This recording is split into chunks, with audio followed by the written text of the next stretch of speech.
So along with music comes music production. But what exactly is music production? Well, I'm going to answer that question in this video.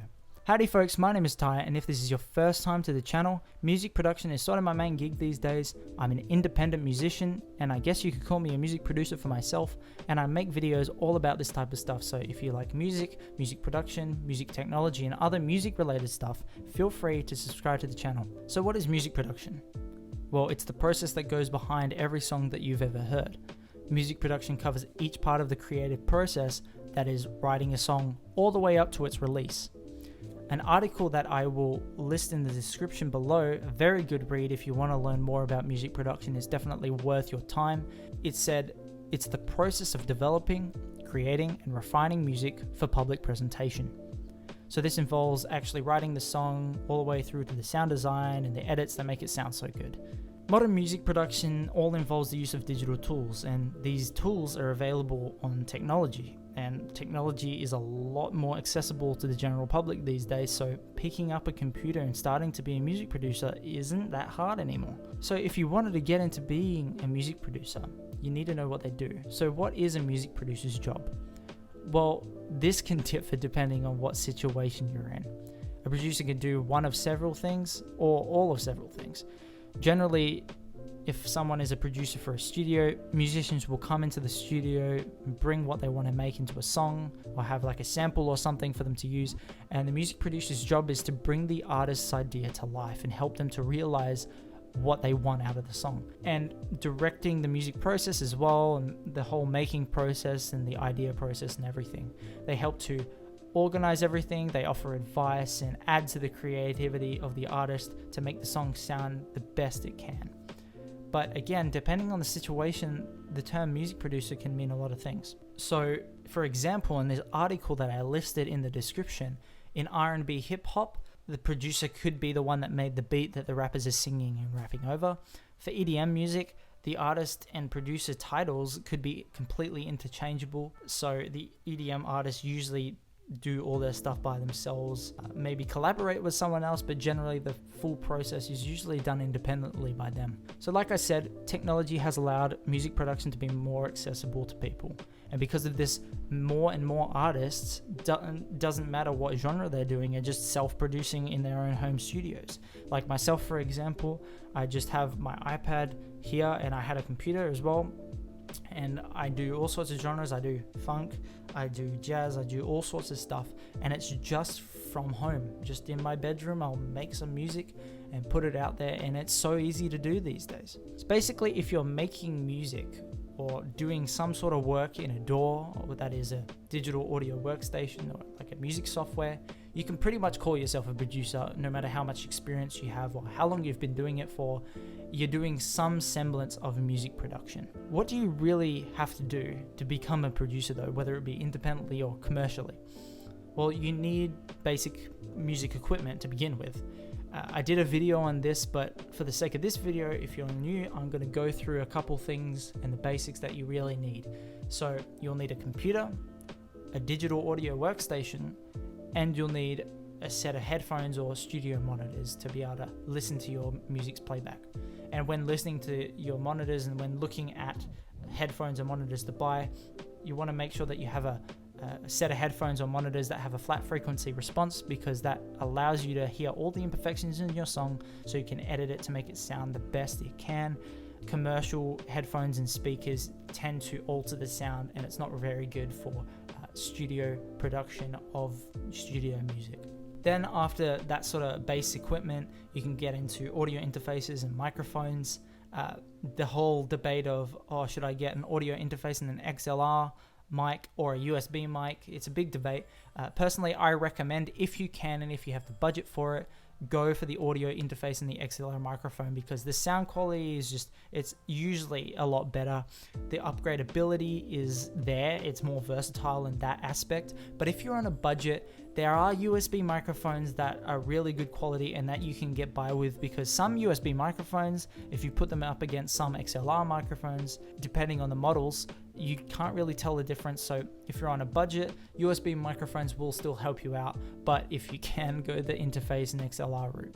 So as you start to know what you're doing more and more, you can upgrade your gear and get more gear as you go along, such as MIDI keyboards on other MIDI devices, synths, groove boxes, cool stuff like that. That'll be able to help upgrade your setup and be able to help you to make better music as you go along and get more experienced. An important thing to know and to keep in mind is that you need to know your DAW. Your DAW is where everything happens. That's where the magic happens. That's where you experiment. That's where you write. That's where you make the music. So you need to make sure you know what you're using. So I recommend whatever DAW that you use or you want to use, read up on it, learn how to use it, learn all the features and the tools. That's something that I sort of wish I did when I first started out. And it also matters what type of DAW you choose for your personal situation. Like for me personally, I'm a Logic user. I prefer to use Logic or GarageBand over other things, but it really depends on person to person. The layout and everything of Logic works for me, but someone else, it might not be their favorite. So do your research, and if you want a video on what DAW you should use for your personal use case, please let me know in the comment section below. The next thing that you really need to keep in mind and you need to know is knowing the songwriting essentials. So whatever you are producing, whatever you're doing, whether you be doing the full song by yourself at home or if you're producing for another artist, you need to know the basics of songwriting because of the fact that you will be contributing to the song. So if you want to be contributing, you need to have a valuable contribution. So if you know the basic and essentials of music making and music writing, music theory, things like that, that's really going to help you out. And especially if you're doing the full song by yourself, you need to know these things to make the song really good.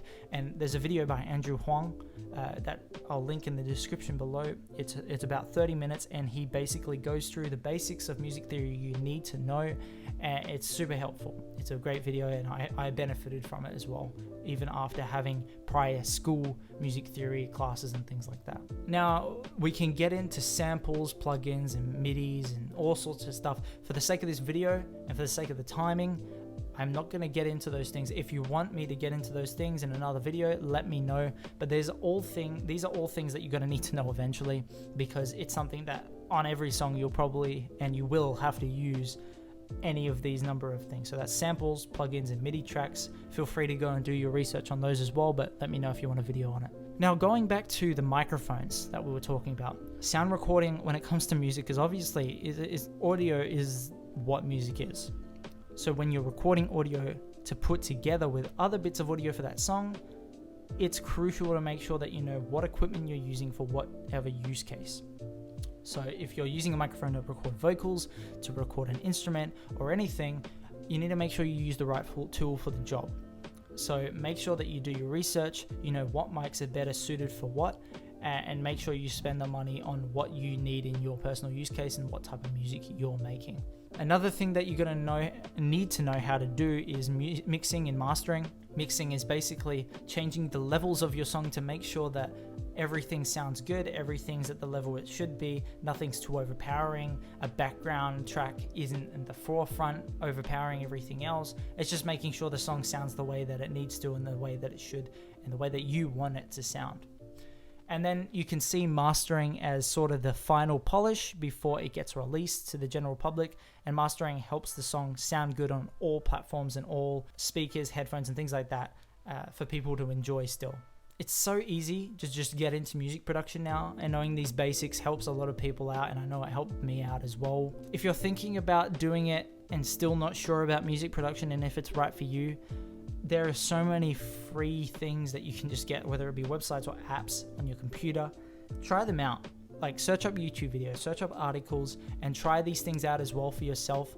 And that'll sort of give you an idea of whether music production is right for you.